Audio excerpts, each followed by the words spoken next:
Kyle here from All Media Reviews. So now I'm gonna just because I'm done doing the Empire calendars for a while. It might be sooner. It might be like April. I don't know when I'm gonna resume them. I will hopefully resume at some point and do 2010s and the 2020s at that point. So I'm going back to the CD A to Z series, and I may be doing this for a while. Hopefully, I can just because the prep is just there's not a lot of prep. The videos can get kind of long, but they don't have to do a lot of prep for it.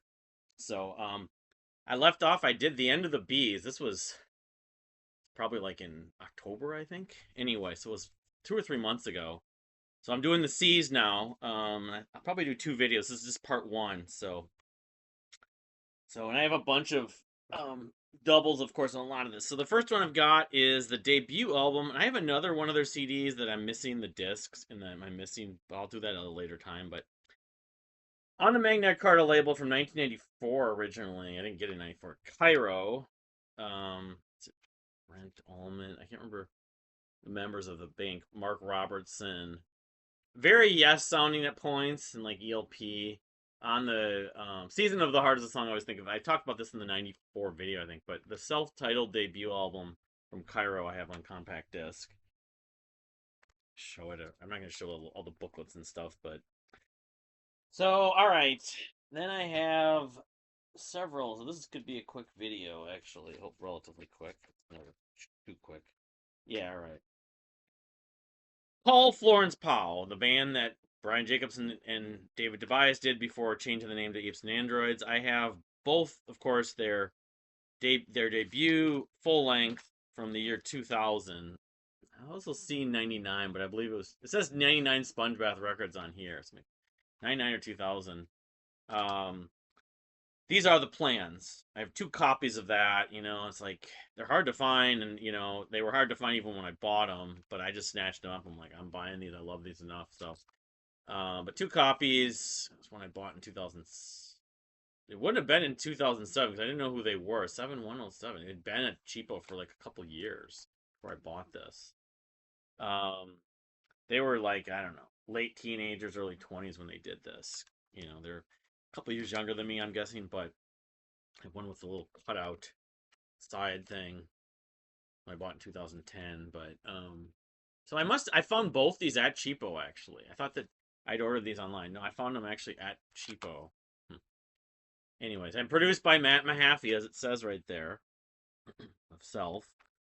So Sponge Bath Records being his label, being the Self label. So screw this up. Yeah, I want to do this correctly here.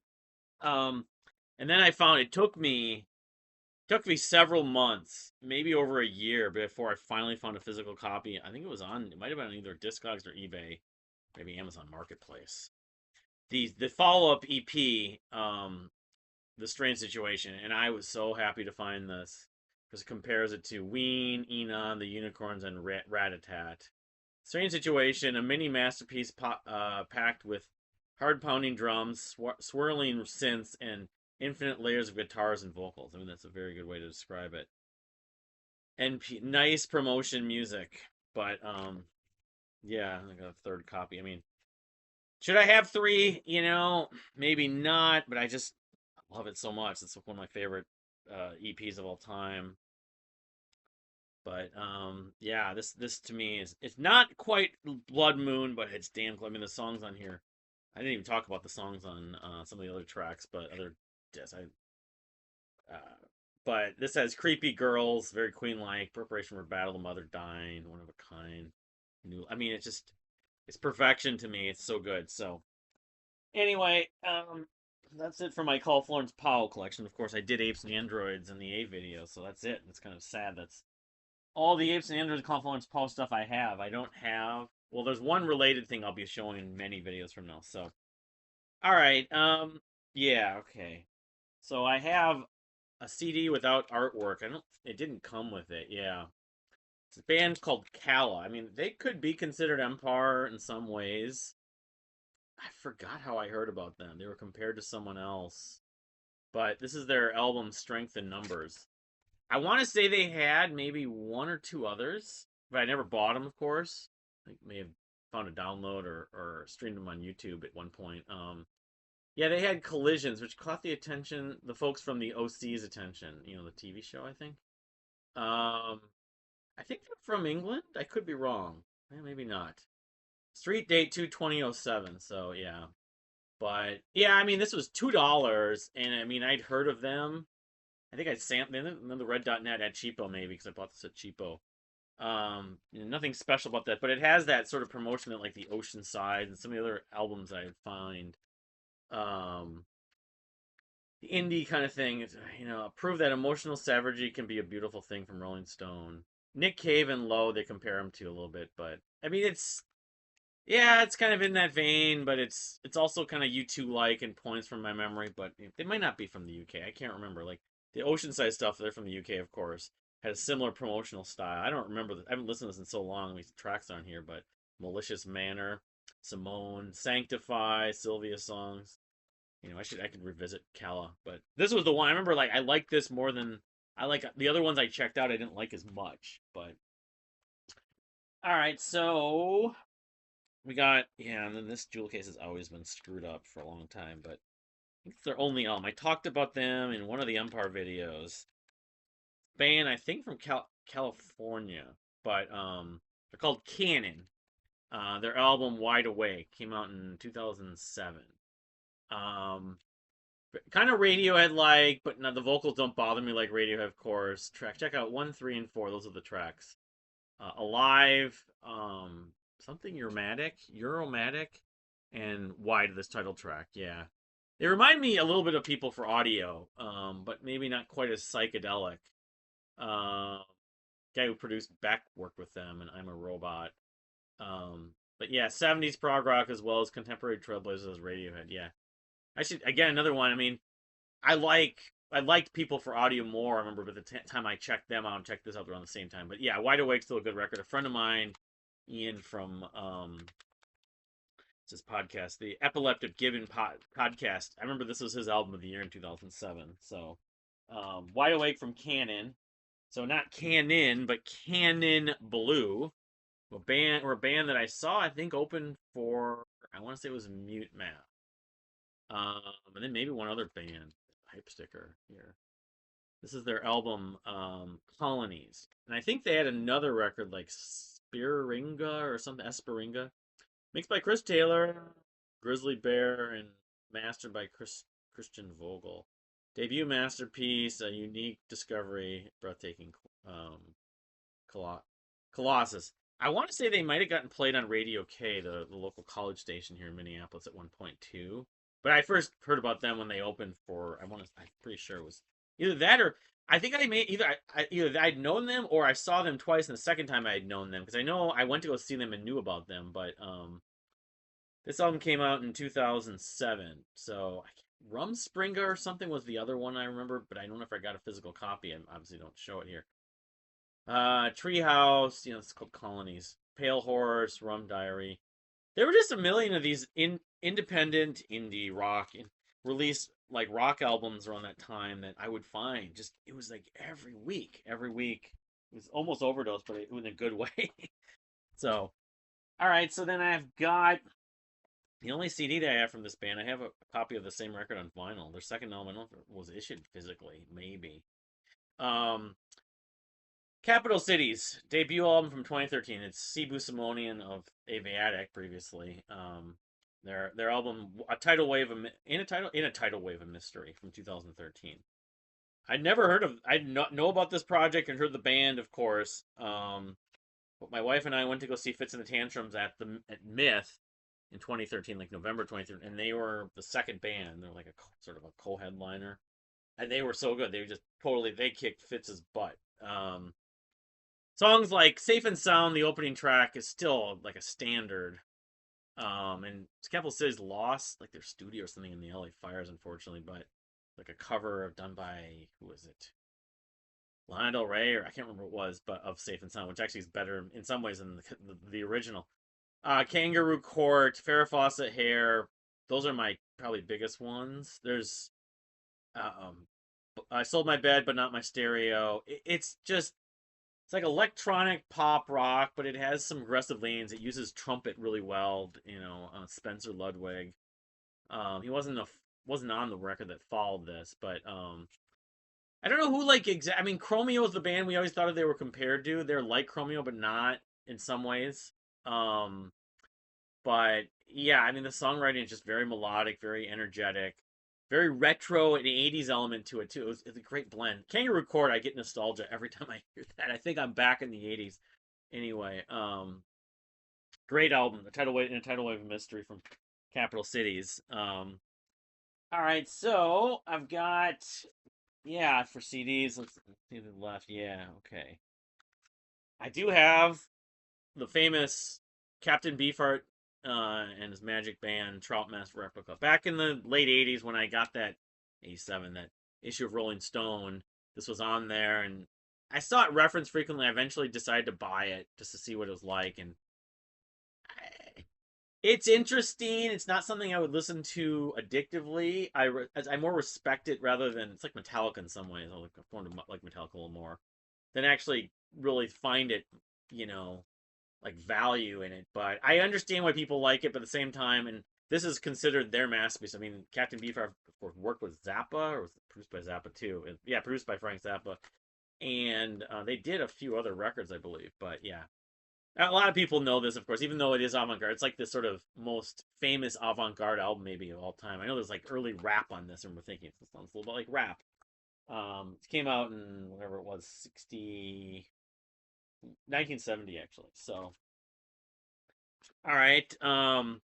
So I've talked about in the Empire series and in this series, I think, yeah, the Apex Theory, a band that toured with the Apex Theory, and I heard about them and I bought this album and I liked it. I didn't love it, but I liked it.